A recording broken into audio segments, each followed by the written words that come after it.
दुःख पाहिली गेली, कारण आपल्या राजाने तिथेच 3 एप्रिल 1680 ला अखेरचा श्वास सोडला. म्हणून आपण सर्वांनी तिथे जाऊन सर्वांनी दर्शन घेतलं की नाही. तिथली सर्वात महत्त्वाची जागा विचार करा, दुसऱ्या चौथऱ्यावरती उभ्यात हा राजवाड्याचाच परिसर आहे. पण तो प्रशस्त राहता वाडा म्हणजे राजांचं ते अंत्यापूर व्यवस्था होती. जिथे उभे आहात ना, हे राजांचं त्या काळातलं स्वयंपाकघर पाहायला भेटतं. महाराजांचं त्या काळातला मुखपाट काळ म्हणजे खानबाण पद्धत इथे चालली जात असायची.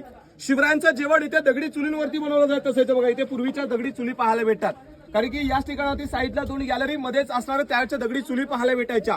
परंतु राजांचं जेवण बनत असताना ते राजांच्या नजरेसमोरच बनायचं, कारण की ते पहारेदारी उभा असायचा विश्वासू. मग का हो, तर इतिहास माझ्यापेक्षा वाचला असेल, ऐकला असेल की आपल्या राजावरती बऱ्याचशा वेळेला स्लो पॉइजन विषबाधा करण्याचा प्रयत्न झाला. आणि बाहेरून नव्हतं का, तर बाहेरून नव्हतं तर घरातूनच एक दगाफटका होता.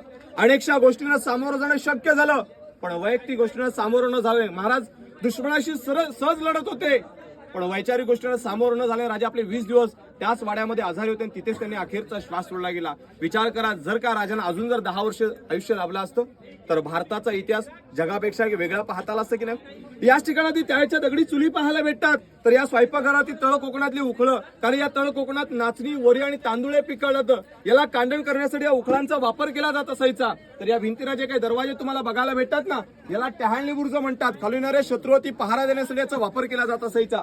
पुढे त्यांचं सचिवालय आणि किल्ल्याची समोरची दिशा पाहायला जाऊया. बोला छत्रपती श्री शिवाजी महाराज की जय. चला.